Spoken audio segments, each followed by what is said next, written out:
বন্ধুরা, welcome to our channel. তোমরা দেখতে পাচ্ছ যে আমরা কোথায় দাঁড়িয়ে আছি, লন্ডন ব্রিজের সামনে। লন্ডন ব্রিজের সামনে আজ ব্লগটা শুরু হবে।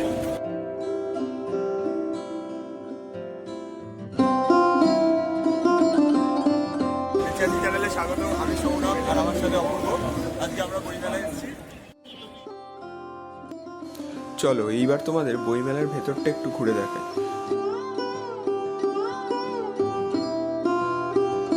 লন্ডন ব্রিজ গেট থেকে ঢুকলে দেখবে বইমেলাটা দুদিকে ভাগ হয়ে গেছে, যার মধ্যে ডান দিকে গেলে তোমাদের পড়বে SBI অডিটোরিয়াম, যার পাশ দিয়ে ছোট ছোট প্রচুর মোমো আইসক্রিমের স্টল দেখতে পাবে। আর SBI অডিটোরিয়ামের মধ্যে প্রতিদিনই প্রায় কোনো না কোনো অনুষ্ঠান চলতে থাকে।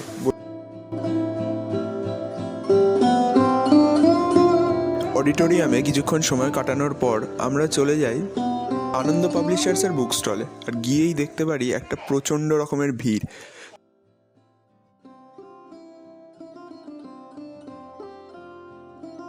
কত বই কিনবে ছেলে জানা আছে? না, কিনবো না, দেখতে ঢুকছি। প্রচুর দাম। আনন্দ পাবলিশার্সে এত ভিড়, ওটা সামলানোর জন্য কাউন্টারটার পাশ দিয়ে খাঁচা দিয়ে ঘেরা ছিল, লিটারাল কেজ মতো করা ছিল, যাতে কাউন্টারটা নর্মাল যে ভিড়টা আছে তার থেকে আলাদা থাকে।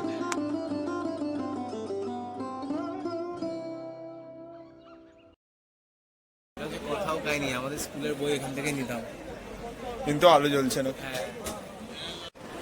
কোথাও কাহিনীতে স্কুলের বই নিতাম, কোথাও কাহিনী আলো ছিল। এই আমার ভবিষ্যৎ আলো হয়ে গেছে, এতক্ষণ অন্ধকার ছিল।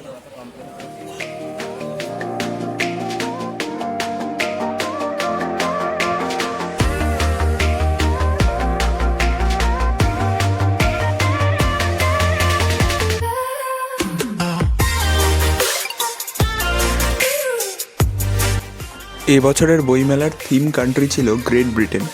আর গ্রেট ব্রিটেনের স্টলটা খুব সুন্দর করেই সাজানো ছিল। বেসিক্যালি এটা একটা এক্সপিরিয়েন্স মতো দিচ্ছে, যেখানে ব্রিটেনের একটা টেলিফোন বুথ ছিল, ওখানে সবাই ফটোশ্যুট করতে পারবে। তারপরে কাউচ রাখা ছিল যেখানে তুমি বই নিয়ে পড়তে পারবে। বই রয়েছে, এগুলো কেনার জন্য নয়, এগুলো ডিসপ্লেতে রয়েছে পড়ার জন্য। জুনিয়র দিকে বড়দের বই আছে, কি আরাম শুয়ে বই পড়ছে। ছবিও তুলছে। ব্র্যান্ড অ্যাম্বাসেডর আমার সাথে অপূর্ব সাহা, গ্রিন। আর এই যে বাংলার স্টলটা অ্যাকচুয়ালি ভালো বানিয়েছে, দেখ ডিজাইন করেছে, সুন্দর লাগছে দেখতে।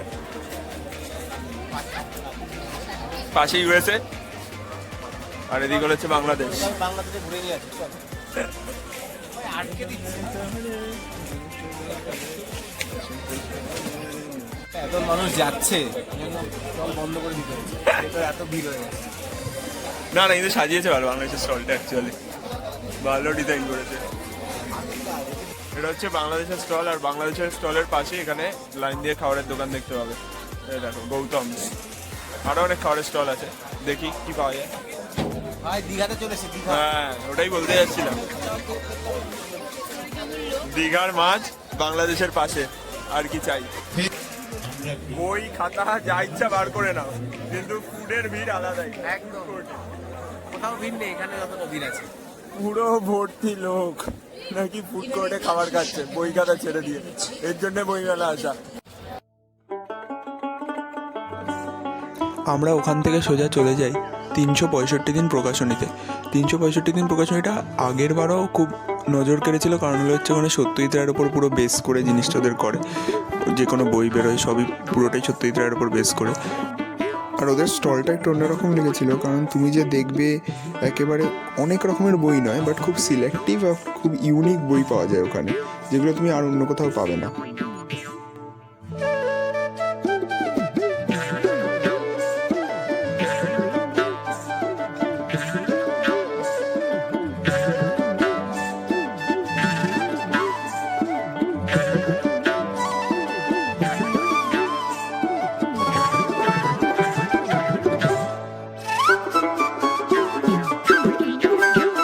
শোনো, এই পশ্চিমবঙ্গ মণ্ডপে ঢুকতে চাস?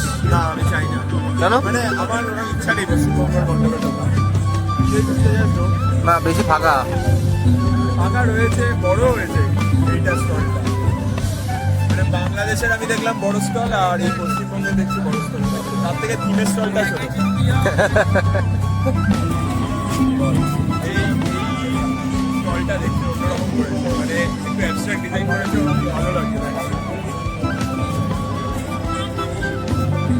কি প্রতিভাস!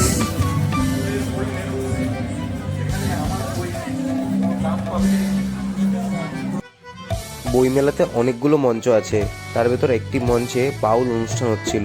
আমরা বাউল অনুষ্ঠান উপভোগ করছিলাম দ্য কনস্টিটিউশন অফ ইন্ডিয়ার সামনে। খুবই ভালো গান গাইছিল। আমাদের এটা দেখে আরও ভালো লাগছে যে এখানে দাঁড়িয়ে অনেক লোক বাউল সঙ্গীত উপভোগ করছে। এই মঞ্চটি 6 ও 7 নম্বর গেটের মাঝখানেই আছে। ছিল এই সাইডে হরিণঘাটা আছে, কলকাতার চাট আছে, রবীন্দ্রচন্দ্র আছে, ভালোই জিনিস আছে। এটা হচ্ছে সেকেন্ড ফুড কোর্টটা। এখানে অনেকটা বড় স্পেস নিয়ে করা ছিল, আর এখানে বসার জায়গাও ছিল, মানে প্রত্যেকটা ফুড কাউন্টারের সামনে একটা চেয়ার অ্যারেঞ্জ করা ছিল যেখানে সবাই বসতে পারবে। অনেক রকমের খাবারও পাওয়া যাচ্ছিল, পকোড়াও পাওয়া যাচ্ছিল, পোলাও নিতে পারো, ফ্রাইড রাইসও নিতে পারো। একটা চাটেরও কাউন্টার ছিল আলাদা, যেখানে পাপড়ি চাট বা অন্য সব রকমের চাট পাওয়া যাচ্ছিল। অনেক কিছু দেখলাম, অনেক দামের জিনিস দেখলাম, তারপরে লাস্ট সস্তার জিনিস, ভালো জিনিস পেলাম। পেট ভরতে হবে, এই জন্য পেট ভরার জন্য এখানে এলাম। আর একটা কিছু খাবো, নাগেটস বা কিছু দেখা যাক। আমরা একটা ফুড কোর্টে খেয়েছি চাউমিন, আর একটা ফুড কোর্টে চলে এসেছি। ঠিক আছে, এটা হচ্ছে বড় ফুড কোর্ট। আগে ঘুরে গেছি, কত নম্বর গেট এটা? 1 নম্বর গেটের কাছে।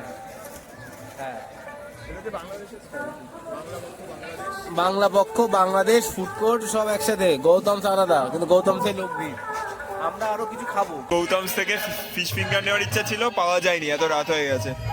সেই জন্যে এটা কি নাম দিয়েছে? Fish paper fish. হ্যাঁ, পেপার ফিশ পেয়েছি, আর এই চা নিয়েছি। চাটা অসাধারণ। হ্যাঁ, ভালো খেতে। আজকে এবার স্টলও বন্ধ হয়ে যাচ্ছে, এবার আমরা আস্তে আস্তে বেরিয়ে যাবো, দেখা যাক। হ্যাঁ, বলতে চাইছি বই মেলাতে বুক স্টল গুলো সব বন্ধ হয়ে যাচ্ছে, হ্যাঁ। কিন্তু খাবারের দোকানে লোক ভিড়। খাবারের দোকান বন্ধ হচ্ছে রুটি না। ফুটি পরে নিয়েছি, ঠান্ডা লাগছে। হ্যাঁ, আর প্রায় 8:30 বেজে গেছে, এখন আস্তে আস্তে তাতেই- ফুড গুলো বন্ধ হচ্ছে, কিন্তু ফুড স্টল করা রয়েছে। দেখো, ফুড স্টলে প্রচুর লোক। ফুড স্টলে আর ভিড় কমছে না। এই কিছু বইয়ের দোকান খোলা আছে।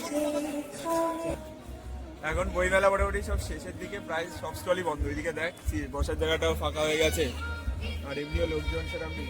ও, ঢোকাই তো বন্ধ হয়ে গেছে। হ্যাঁ, এখন শুধু বেরোনো, এক্সিট আছে, এন্ট্রি পুরোপুরি বন্ধ।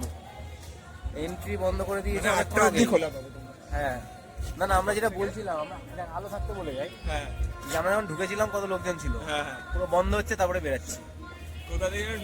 ওই সাইডের গেটটা দিয়ে আমরা ঢুকেছিলাম। হ্যাঁ, যেটা মেন গেট। হ্যাঁ, লন্ডন ব্রিজের গেট দিয়ে, আর এখন 4 নম্বর গেট দিয়ে বেরোচ্ছি। আজকের মতন ভিডিওটা এখানেই শেষ করছি। বইমেলার ভিডিও বইমেলার সামনে থেকে শুরু করেছি, আর বইমেলার গেটের সামনে থেকেই শেষ করছি। আগের ভিডিওটায় তোমরা অনেক ভালোবাসা দিয়েছো, আমাদের 1K ক্রস করে গেছে, একদম। সেই জন্য অনেক থ্যাংক ইউ। এই ভিডিওটা আশা করি তোমরা সমানভাবে ভালোবাসা দেবে। আজকের মতো এইটুকুই থাকলো, please do like, share and subscribe. Hello, tata. দেখা না দিলে বন্ধু কথা কইও না।